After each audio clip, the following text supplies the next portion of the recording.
Kelly, and I'm here at beautiful Blue Hills Orchard in Wallingford, Connecticut.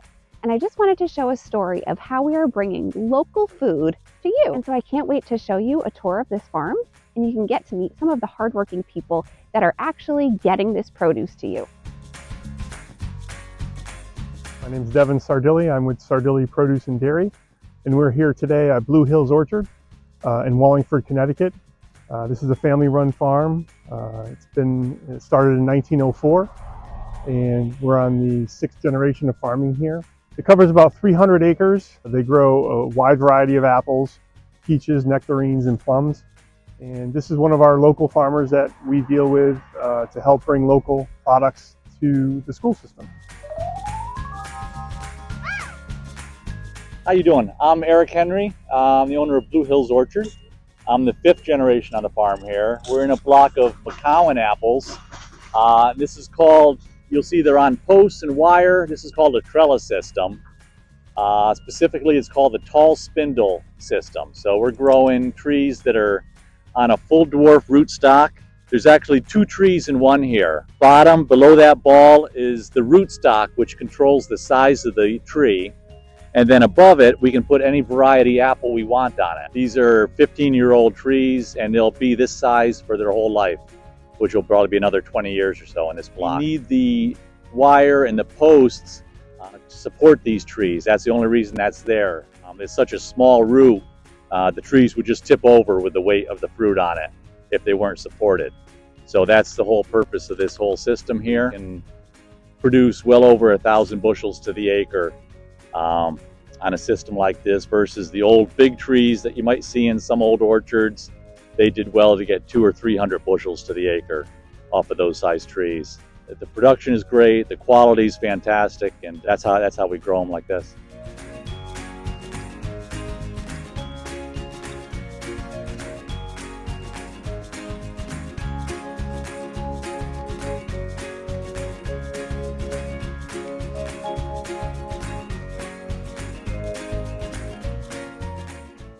Fun fact about this farm is that every spring they bring in bees.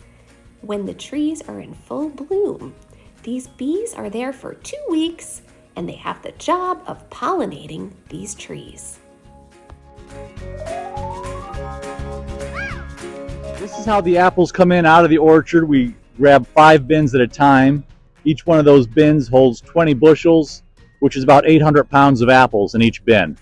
Handle it nice and gentle, and you'll see how they come off right now.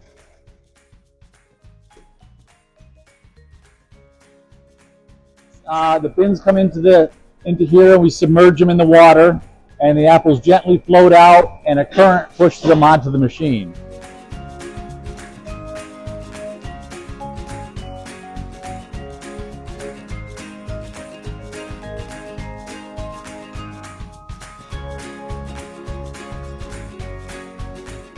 So we'll follow that right around and see what happens to them from here on out. So this just pulls out a little bit of the leaves and trash that are in the bin, that separates it, and then they go into the big long washer where they're sanitized and polished. After they get washed, they've got to get dried off. That's what this room is for, with a lot of wind and low humidity and a little bit of heat. Then from there, they're going to go up, and we just pull out some of the obvious defects. That's what we're doing here. And then they're going to go on to the sizer. Under that black box, there's cameras.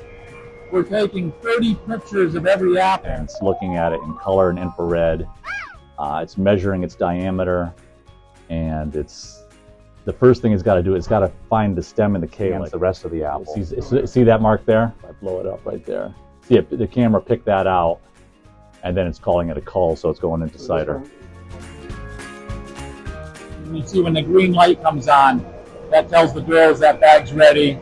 Take that one off and get a new one to go. And these come into what's called the tray fillers. And they just fill it, and they keep advancing until I get to the end here. We put it in. This is our newest cold storage. Each one of these rooms holds about 12,500 bushel of apples, which is about almost 13 trailer loads of apples in each one of these rooms. These are special rooms that are airtight, So once these rooms are full, we'll seal these doors. They have a rubber seal that goes around it, and we'll flush out the rooms with nitrogen to bring the oxygen level down to about 2%. And that puts the apples, it slows their respiration, kind of puts them in a suspended animation, and it keeps them just like they were picked. So just by slowing the respiration of the fruit, that's how we keep them hard and crunchy right through the winter. Keep the rooms about 34, 35 degrees, and just monitoring the oxygen and CO2. Then we'll open up these rooms as we need to, right through. Right now we're picking a lot of Empire. That's our second biggest variety. Our biggest variety is Gala, which we just finished harvest with about 10 days ago. But we've got a lot in storage still. So Gala is our number one, then Empire, then McIntosh, Honeycrisp, Red Delicious, Cortland, McCowan. Those are our biggest varieties. And there's about another 20 different varieties too of smaller oddball ones, which are fun to try if you ever get a chance, like Pink Lady or Evercrisp, or Ludacrisp is a brand new one we just started growing, which comes out later in the season. That one's kind of fun. Now, it's fun to try different ones. So. Hi friends.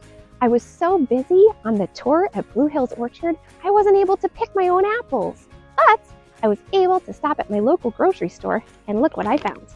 I found a bag of McIntosh apples that were grown right at Blue Hills in Wallingford. And I can't wait to crunch with you. So get out your local apple, I have mine, and let's take a bite together.